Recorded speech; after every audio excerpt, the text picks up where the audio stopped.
Est-ce que régulièrement tu as l'impression où tu vis des situations où tu te sens abandonné, que ce soit par un partenaire de vie dans une relation couple, mais aussi en amitié ou parfois par certains membres de ta famille ou des gens proches de toi?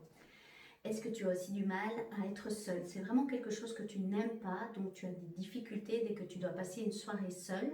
Est-ce que tu as du mal aussi à ce que ton partenaire quitte, par exemple, te quitte pour une soirée, te laisse seul pour une soirée? Et est-ce que aussi tu as du mal à nommer tes besoins et t'espères peut-être qu'au fond les autres les devinent, puisque toi très souvent c'est ton cas? Si tu te reconnais déjà dans ces quelques exemples, bienvenue dans cette vidéo qui a pour thème principal la blessure d'abandon. Donc dans cette vidéo, je vais essayer de te parler et de te donner de plus de pistes pour que tu puisses identifier et savoir si cette blessure de l'âme est active chez toi. Alors le but et l'intention, ce n'est pas de juste informer, le but et l'intention derrière cette vidéo, c'est que tu puisses mettre plus de conscience sur oui, j'ai cette blessure de l'âme et elle est active chez moi. Qu'est-ce que cela crée comme comportement, comme croyance qui peut me limiter, qui fait que tant que je n'ai pas mis de la conscience là-dessus, eh ben, la vie va faire que certaines situations se répètent encore et encore. Et dans ce cas-ci, c'est souvent des situations où on se sent abandonné. Le but aussi, c'est donc de t'informer pour que tu puisses en fait apprendre à mieux te connaître, à mieux connaître cette blessure, afin qu'elle n'ait plus ou elle n'ait plus autant d'impact sur toi et que tu puisses plus la subir, mais apprendre à l'apprivoiser pour reprendre les rênes de ta vie et créer une vie plus alignée avec ce que tu as réellement envie de vivre et d'expérimenter dans ta vie. Avant de t'en dire plus sur la blessure d'abandon, je te rappelle simplement ce qu'est une blessure de l'âme et je te rappelle que c'est sous le prisme, sur la vision de Lise Bourbeau qui a écrit le livre Les 5 blessures de l'âme qui empêchent d'être soi-même, que je trouve qu'il y a un livre assez concret et on peut déjà avoir une bonne idée de ce qu'est une blessure et comment elle influence nos comportements. Donc une blessure de l'âme, ce n'est pas une blessure physique, mais c'est une blessure émotionnelle. C'est un événement qu'on va vivre dans sa petite enfance, parfois de façon unique mais très forte, qui va laisser une empreinte émotionnelle très forte, ou parfois de façon répétée, et qui va encore se répéter tout au long de notre vie, tant qu'elle n'est pas conscientisée et, entre guillemets, guérie.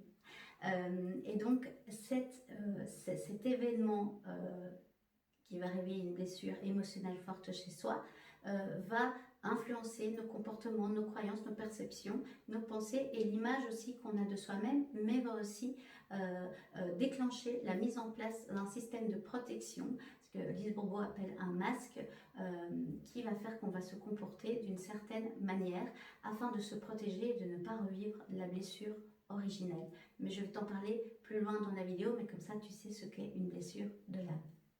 Sur les 5 blessures de l'âme, j'ai fait une vidéo où je te présente, je parle plus d'une blessure, comment elle se crée. C'est la vidéo qui est disponible dans la playlist, tu pourras aller la voir si tu veux en savoir plus. Mais sur les 5 blessures, les 2 premières, donc la blessure de rejet et la blessure d'abandon, ce sont des blessures où elles ont un impact quand même plus important sur la construction de l'identité de la personne parce qu'elles touchent l'être. Le rejet, on ne m'aime pas pour qui je suis, c'est la croyance, une des croyances qui est fortement active chez la personne qui a vécu une blessure de rejet, ressenti du rejet et abandonné, c'est je ne me sens pas soutenue et je ne vais pas être en capacité de faire les choses par moi-même. Donc j'ai besoin des autres pour pouvoir traverser ce que j'ai à traverser, pour pouvoir créer une vie ou pour pouvoir m'en sortir. Donc voilà, et donc ces 2 blessures-là touchent beaucoup plus sur l'être et donc sur l'identité. Donc ce sont des blessures qui demandent parfois un travail thérapeutique plus profond, où on va les mettre de plus en plus de conscience sur les croyances très limitantes que ça a pu créer sur soi pour pouvoir s'en défaire et créer de nouvelles croyances portantes. J'ai aussi fait un sujet sur les croyances, si ça t'intéresse, tu peux aller voir les vidéos des semaines précédentes. Voilà. Mais comme ça, tu sais que c'est voilà, 2 blessures quand même profondes.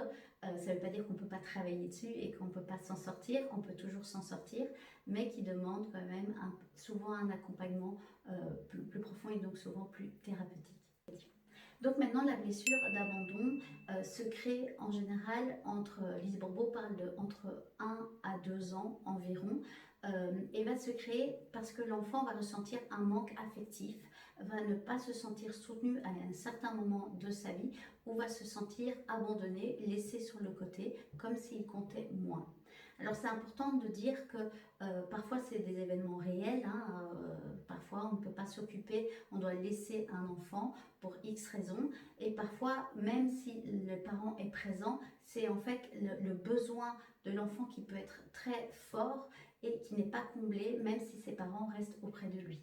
Donc pour rappel, le but n'est pas de juger ses parents, les parents font pour la majorité des cas du mieux qu'ils peuvent. Il faut savoir que eux aussi ont très souvent les mêmes blessures, de l'âme qui sont actifs en eux, et c'est pour ça que ça se répète parfois des traumas, des maladies de génération en génération.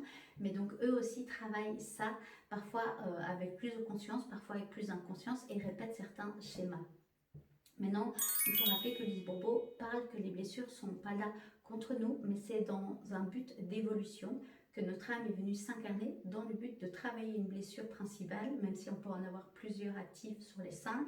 Souvent, on a une blessure principale qu'on va venir travailler pour apprendre à évoluer et à faire grandir, entre guillemets, notre conscience et notre capacité à accepter l'expérience et accepter la manière dont on a vécu cette expérience et à mettre beaucoup plus de conscience et d'amour également pour pouvoir voilà, faire grandir notre conscience. Donc ça, il faut être en accord avec son prisme, sa vision. Vous n'êtes pas obligé de prendre tout ce que je dis, mais je trouve que c'est intéressant et c'est important de le rappeler. Je partage des visions que je partage quand même, sinon je ne les partagerai pas. Pour moi, l'humain vient évoluer sur cette terre pour lui, pour sa propre expérience, mais surtout pour le collectif, okay, pour faire grandir la capacité humaine à se rappeler de qui ils sont de façon très originelle, hein, et de quoi ils sont capables quand ils rentrent dans une humanité complétude, mais complète et dans l'unité de l'amour.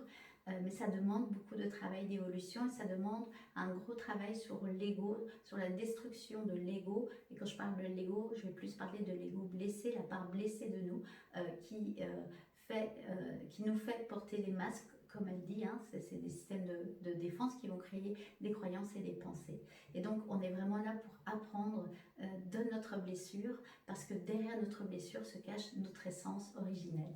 Donc je vous partage des visions que moi-même j'ai tendance à partager, et quand je les partage, c'est parce que je pense que derrière, c'est pas le but de se complaire ou de se victimiser, c'est apprendre à mieux se connaître soi dans le but d'évoluer. Et si ça crée plus d'amour et plus de paix dans notre propre monde à notre petite échelle, mais aussi du coup de façon unifiée, ça apporte plus de paix et plus d'amour de façon très concrète dans nos relations avec notre famille, avec nos amis, avec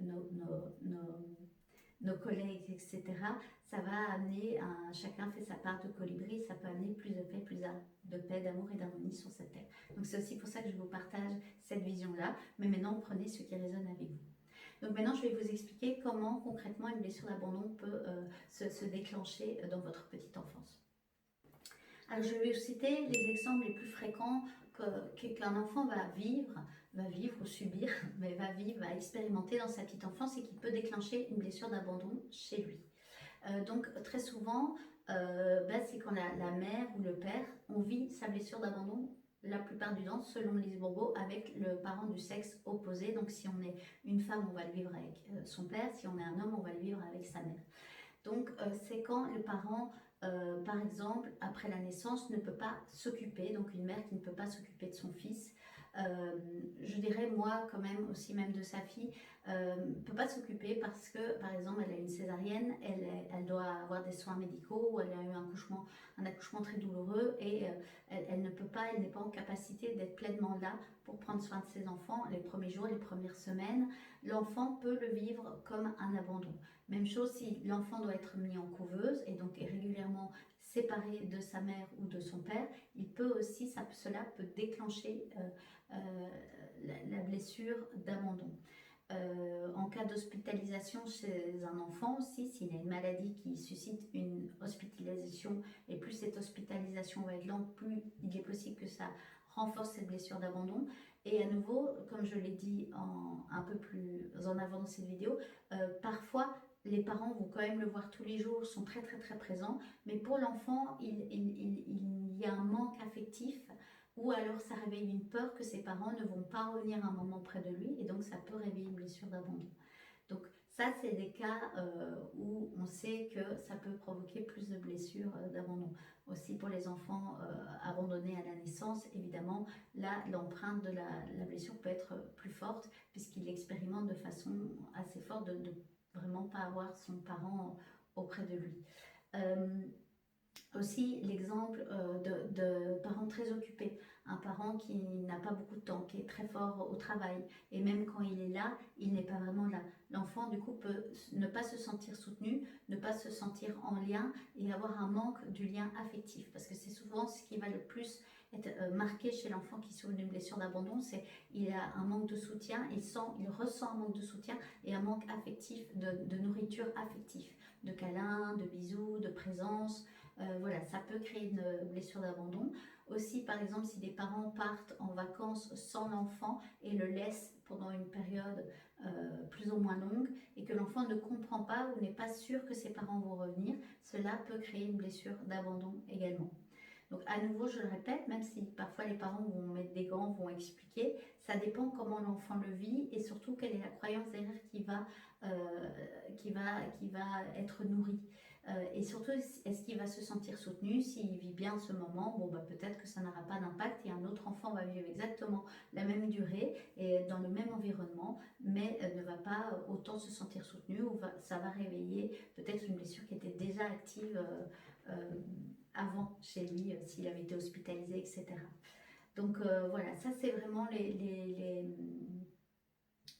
événements qui peuvent vraiment, qui sont en général une des premières causes de l'éveil d'une blessure d'abandon. Et donc cette blessure peut après se répéter encore et encore plus tard dans nos relations, que ce soit dans relations d'adolescence avec des groupes d'amis où à un moment on se sent abandonné, on se sent laissé par un groupe, que ce soit dans une relation de couple où régulièrement on se fait abandonner par notre partenaire et donc il décide de mettre fin à la relation.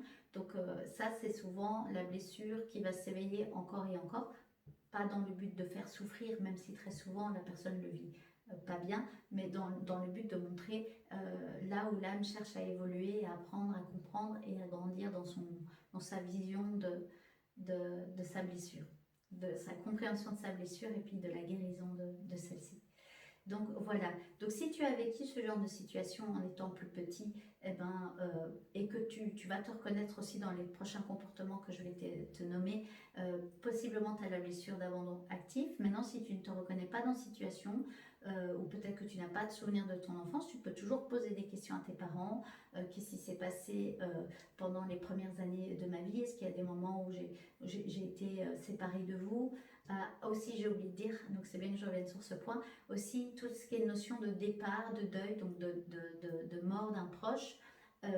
Si un enfant dans sa petite enfance, ses parents vivent un deuil important ou lui-même perd un parent proche, il peut évidemment se sentir, c'est un moment de grande vulnérabilité où il y a beaucoup de choses à accepter, beaucoup de deuil à faire, et il peut ne pas se sentir soutenu émotionnellement dans ce qu'il traverse, mais parfois c'est son parent qui en fait va vivre quelque chose de très compliqué et qui ne va plus pouvoir être complètement là pour être présente à son enfant et le soutenir lui aussi dans son émotionnel.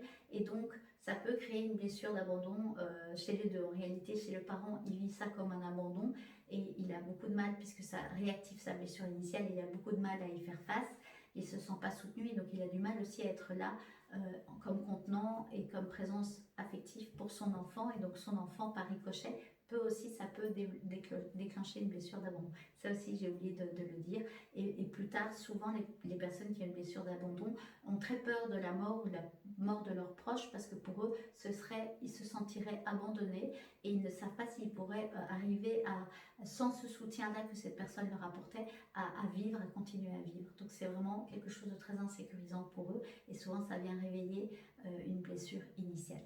Donc voilà, ça aussi j'ai oublié de le spécifier. Le masque que la personne qui souffre d'une blessure d'abandon va mettre en place, et surtout quels sont les comportements qui montrent qu'elle est dans son masque. Et donc le masque, c'est un système de défense, hein, c'est Lise Bourbeau qui parle de ça, c'est ce qu'on va mettre en place pour éviter de revivre la souffrance initiale et donc ici de l'abandon. Et on va mettre en place des comportements qui répondent à ce masque social. Et le masque de l'abandon, elle l'a nommé le masque du dépendant.